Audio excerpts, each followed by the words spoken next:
నమస్తే, నేను మీ Ashok Kumar. Welcome to our channel. ఏపీలో ఈ మధ్య హాట్ టాపిక్గా నిలిచినటువంటి టాపిక్ ఏమన్నా ఉన్నదంటే కల్తీ నెయ్యి వ్యవహారం. వాస్తవంగా కల్తీ నెయ్యి వ్యవహారం కన్నా మనం ఆలోచన చేసి వస్తే జగన్మోహన్ రెడ్డి గారు ఎప్పుడైతే ముఖ్యమంత్రి పదవి చేపట్టాడో ఆగమేఘాల మీద 2019 అక్టోబరు, నవంబర్, డిసెంబర్ ఆ కాలం నుంచే ఈ యొక్క కల్తీ నెయ్యి వ్యవహారం మొదలైపోయింది. ఇది వాస్తవం. ఇది సరే ఓవరాల్గా ఆంధ్ర రాష్ట్ర ప్రభుత్వం ఇప్పుడు కూటమి ప్రభుత్వం అధికారంలోకి వచ్చిన తర్వాత సిట్ వేసింది. అమ్మా, ఈ డైరెక్షన్ సరిగా లేదు, రాష్ట్ర ప్రభుత్వంలో పెద్దలు ఎవరైతే ఉన్నారో వాళ్ళ యొక్క డైరెక్షన్లో ఇదేమన్నా తప్పు మార్గం పోయేటువంటి ఛాన్స్ ఉన్నదని చెప్పి వైవి సుబ్బారెడ్డి స్వయంగా సుప్రీంకోర్టు పోయి వాళ్ళని అడిగినాడు. సార్, మీరైతే విచారణ చేయండి, మాకు సమ్మతం అని చెప్పినాడు. సుప్రీంకోర్టు వారు కోట్ల మంది హిందువుల యొక్క మనోభావాలతో ముడిపడి ఉన్నందున ఈ కేసు వాళ్ళు సిబిఐకి అప్పగించారు. సిబిఐ వాళ్ళు, రాష్ట్ర ప్రభుత్వంలోని ఐపీఎస్ ఆఫీసర్లు, అదేవిధంగా ఫుడ్ సేఫ్టీ ఆఫీసర్లు, వీళ్ళందరి యొక్క కలయికలో ఈ విచారణ సాగింది. విచారణ దపదపాలుగా జరిగి ఎవరైతే వైవి సుబ్బారెడ్డి పిఏ ఉన్నాడో అప్పన్న ఎనగడ జిలిపి ఎన్ని జరిగినాయి. ఈ జరిగినటువంటి క్రమంలో ఫైనల్ ఛార్జ్ షీట్ వదిలినప్పుడు ఏమర్థమైంది, 250 కోట్ల రూపాయలు దీంట్లో లూటీ జరిగిపోయిందిరా నాయన, అవినీతి చేసేశారు, అది కల్తీ నెయ్యి వ్యవహారము అని చెప్పినారు. అయితే వైసీపీ వాళ్ళు సమరాలు చేస్తున్నారు. మరీ ముఖ్యంగా సాక్షి డిబేట్లోనూ ఎక్కడ పడితే అక్కడ ఒరే దొంగే దొంగ అన్నట్టు జరుపుతున్నారు. వాళ్ళలో మరీ ముఖ్యంగా వెంకటరెడ్డి అయితే పేటరైపోతున్నాడు అనమాట. వెంకటరెడ్డి మాట్లాడినటువంటి మాటలు వినిపిస్తాను.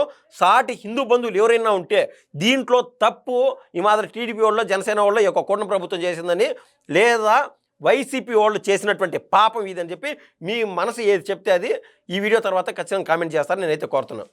కానీ ఒక ముఖ్యమంత్రి హోదాలో ఉండి అదే చిత్తూరు జిల్లాలో జన్మించి ఏదైతే తిరుమల లడ్డులో జంతువుల కొవ్వు, పంది కొవ్వు, గొడ్డు కొవ్వు, చేప నూనెలో, ఇదిగోండి సార్ పేపర్లో వచ్చినటువంటి వార్తలు, ఆయన ఇచ్చినటువంటి స్టేట్మెంట్ సెప్టెంబర్ 18 ఒక మహాకుట్రకి జగన్మోహన్ రెడ్డి గారిని రాజకీయంగా లేకుండా చేయాలి, హిందువులని జగన్మోహన్ కనీసం మినిమం జ్ఞానం లేకుండా ఎందుకు వెంకటరెడ్డిని మధ్య యూట్యూబ్ ఛానల్లో రానికుండా, డిబేట్లకు రానికుండా దూరం బొమ్మను పంపిస్తున్నారంటే ఇందుకే. ఎస్, ఆ రోజు నారా చంద్రబాబు నాయుడు గారు ప్రతిపక్ష నేతగా చెప్పినటువంటి మాట వాస్తవం. అయితే ఈరోజు ఏదైతే సుప్రీంకోర్టు డైరెక్షన్లో సిబిఐ వారు ఇచ్చినటువంటి ఫైనల్ రిపోర్ట్లో క్లారిటీగా చూడడం మీకు అర్థమవుతుంది. అనిమల్ ఫ్యాట్ కలిసిందా లేదా అనేది ఇంకా అంటే కలవలేదని చెప్పలేము, కలిసిందని చెప్పలేము, 10% ఛాన్సెస్ ఆర్ దేర్ అని చెప్పి వాళ్ళు చూపిస్తున్నారు. దాన్ని గూగుల్ చేసా కూడా మనకు అర్థమవుతుంది. అనిమల్ ఫ్యాట్ కలవలేదని మీకు ఏమైనా క్లారిటీ ఇచ్చారా? ఎక్కడన్నా క్లారిటీ ఇచ్చారా? దాన్ని పట్టుకొని 250 కోట్ల రూపాయలు లూటీ చేసి కూడా మాట్లాడుతున్నావు వెంకటరెడ్డి. నువ్వు రెడ్డి గారికి దూరం చేయాలి, మనం 3 పార్టీలు కలిసి పోటీ చేసాం, ఈవీఎంలు మేనేజ్ చేసాం, అయినా కూడా 40% నీకు చేతనైతే ఈవీఎంలతో మేము గెలిచాము, ఈవీఎంతో వాళ్ళు గెలిచారు, ఇట్లాంటి మీద సందర్భం చెప్తున్నారు కదా. ఈవీఎంలతో బీజేపీ వాళ్ళే కదా అక్కడ సెంటర్లో ఉండింది ఆ రోజున కూడా, ఈరోజు బీజేపీ వాళ్ళే సెంటర్లో ఉన్నారు కదా.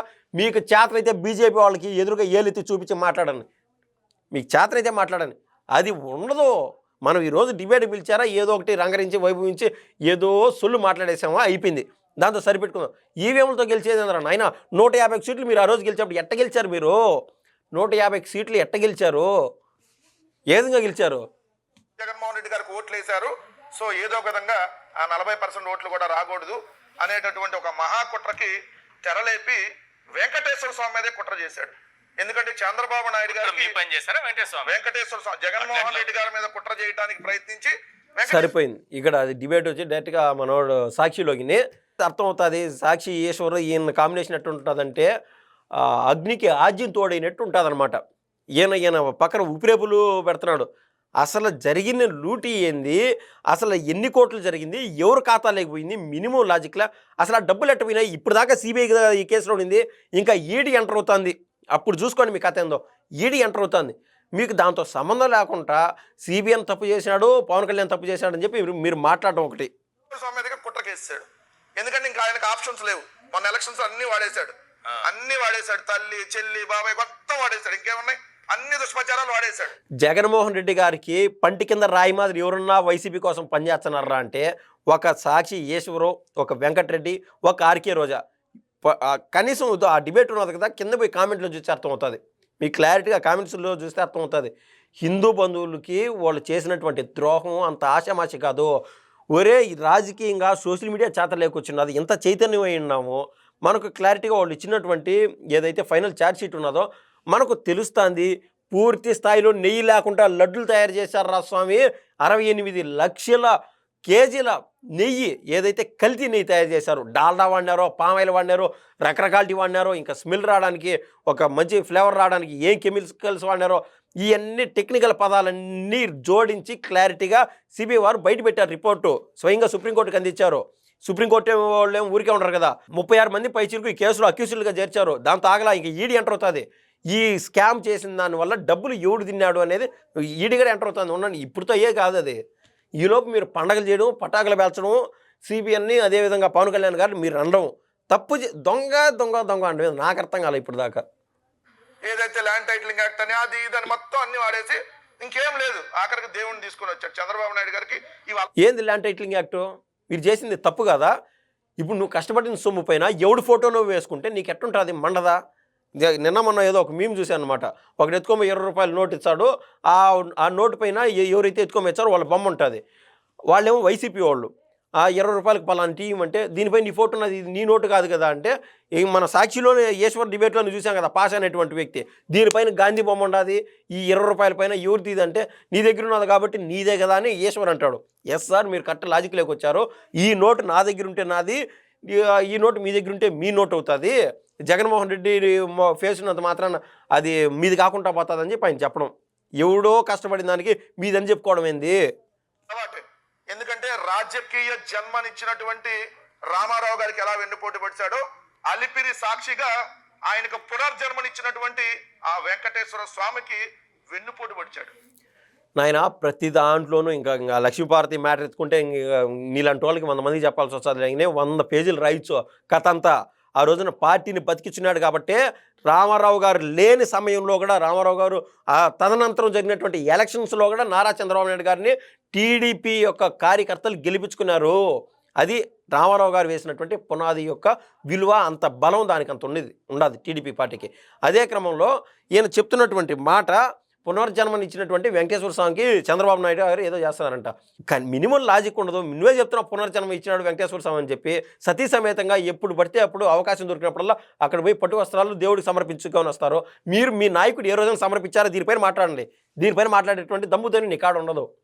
ఎవరైతే దేవుడి మీద తప్పుడు వ్యాఖ్యలు చేశారో, దేవుడు లడ్డు కల్తీ అయింది, జంతువుల కొవ్వు కల్తీ అంటే ఒక మాట సార్. ఎవరనైనా తప్పులు వ్యాఖ్యలు చేసింది స్వయంగా జగన్మోహన్ రెడ్డి గారు. ఆ టెంపుల్ అంటాడు, ఆ గుడే ఇదో అదేదేదో అంటాడు ఈడు అని చెప్పి స్వయంగా దేవుణ్ణి తక్కువ చేసుకునే విధంగా ఆ మాత్రం మాట్లాడడం వల్ల ఈ హిందూ బంధువుల పైన లేదా హిందూ మతం పైన మీ నాయకుడికి ఏమాత్రం ప్రేమ ఉండదు? మినిమం సెన్స్ లేదా? ఒకవేళ ఆ పార్టీలో ఉంటే మాత్రం ఆ మాత్రం మోయాలనా?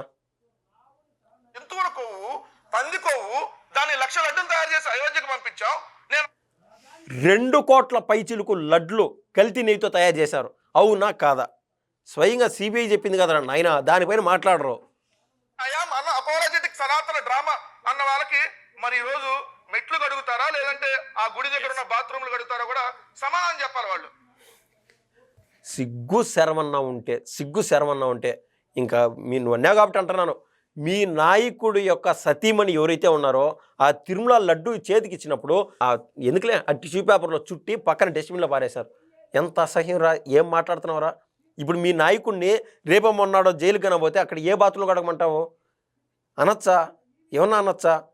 ఆయనకు నిజంగా దేవుడి పైన అంత రెస్పెక్ట్ ఉన్నది కాబట్టి పోయి ఆ గుడిమెట్లు కడిగినాడు, అవసరమైతే పొరులు దండాలు పెడతాడు. ఆయన ఇష్టం అయింది. నీకేం పని రా? ఎందుకంటే తప్పయింది, మన మెట్లు కడిగాం, ఈ రోజు అంతకంటే పెద్ద తప్పు చేసాం.